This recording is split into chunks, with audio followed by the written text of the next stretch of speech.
What were some of the early challenges that you faced? Trying to have the infrastructure and everything set up as far as where I want to be, but then at the same time managing where I'm at right now. That's a great point. It goes in waves. So we get to this point where sales are good, profits are good, but then we reinvest, the profits might go down, but that's what's going to get us here. You know, you talked about you did the diligence. You had some negative experiences owning franchises in the past. You got into this kind of coming out of COVID. Big market like Dallas. You know, I remember talking to you in the early days. You set some very high standards and expectations and goals for yourself. We won't give the exact numbers, but you set the year one record for any franchise coming into our system. You just set another record here in your 5th year of business that prompted my visit to your team this morning, which was absolutely incredible. Talk about sort of the early years stepping into a business like this, a franchise system, kind of the mindset that you had to have to make sure, you know, they say 4 out of 5 businesses fail in the first 5 years. Now, franchising has a higher percentage of success, but even, you know, the average franchise doesn't always make it to 5 years either. So what was the mindset and how did you lean into such a quick, fast start out of the gates? Advice that I would give any of the franchise owners that are part of our system when they're getting started is, you know, you have to, you know, we go through the vision statement in our training and you got to think big. When we got started, you know, my goal was never to be $1 million business. And so the mindset was, you know, whether it comes to our marketing or whether it comes to training. It was going to be more than that. Absolutely. Yeah. So we always had a, you know, lofty goals. And, you know, let's just say on the marketing, like I didn't look at the marketing budget as where I am. I looked at it as where I want to be. And I think that's an important element, you know, like you have to treat this thing like it's a legitimate business and roll up your sleeves and be willing to grind. But my goal was never to do 500,000. It just was never part of the plan. And I can say, I mean, coming from your team meeting, we talked about, you know, the goal here in the next 10 years to be a $40 million franchisee of a system, which is, you know, pretty impressive. And to your point, somewhat of a scary goal to have, but it's continuing to set the bar high and then work towards making that happen.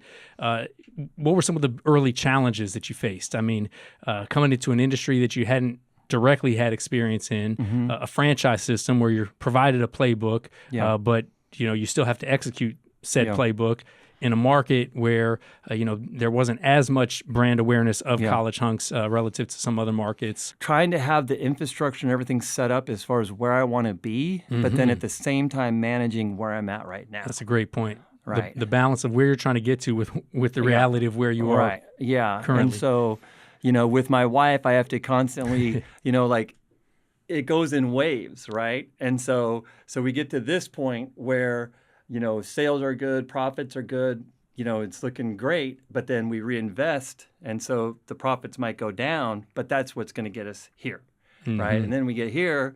And so like with the wife, like, okay, this is good. I'm like, well, hey, honey, hey, man, we're going to take another dip to get up here. And just trying to balance that as well with like the seasonality of the business. And so you got to be very strategic at looking at, you know, when you're going to, you know, add that manager, right? You know, you can't, in our business, you can't, you know, add that manager in March because they're not going to be ready for season. And so you've got to look at, you know, I've got to add them in January, you know, to get them spooled up. It takes at least, you know, 3 to 6 months for people to get spooled up in this. I remember, you know, early on you told me you weren't going to be pulling money out of the business. You had sort of budgeted personally to be able to, you know, have a certain amount of, I guess, savings to be able to live off of while you were investing in growing the business. That's a big leap of faith for anybody, especially, you know, at our age to kind of bet on yourself, make a big investment, but also not have to pull money out to live. How did you juggle that while also, as you said, thinking about where am I going? You said you've got lofty goals of trying to grow to be a big, multi-million-dollar operation. I mean, I guess like I didn't come into this without a plan. Once again, I think everybody is different as their financial situations and what they want to get out of this, and you know what their long-term vision is and things of that nature. But you know, I didn't take a paycheck for 18 months, and not everybody can do that. You know, luckily my wife worked, and so she was helping, you know, pay the bills, and you know, we didn't live an extravagant lifestyle, but everything that we were doing for the first, you know, year and a half was just putting it all right back into the business. Yeah. You mentioned your wife a couple of times. I always say when somebody's looking at a business opportunity or a franchise opportunity, I call it the 4 Fs: fit, family, financial, and fun. You know, do you have a transferable fit, skill set, experience, family, spouse, parents?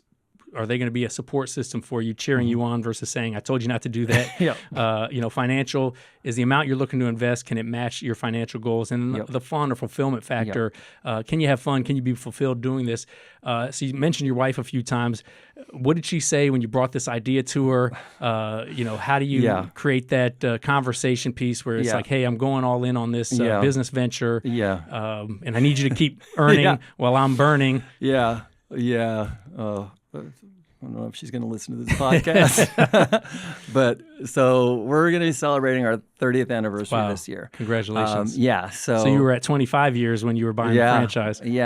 And I was making really good money in the previous job. And so when I approached her like, honey, I'm going to put in my resignation, you know, she's like, are you crazy? And because she'd been there for the trials and tribulations of the previous franchise, which was really challenging. We made it through unscathed, but it was definitely a battle. I think like we've been together long enough that she trusts me, and so I just had to kind of explain the why to her. Like, look, this is why we're doing this. Basically, like where I'm at with life. It's like, honey, like I was traditionally the primary breadwinner for our family. I'm like, look, like we're going to take a short step backwards to take 3 steps forwards. And I think she's, been with me long enough that she knows, like, once I put my mind to something, like, it's like failure just isn't an option. Yeah. It's just not even. That's amazing. We're going to figure it out.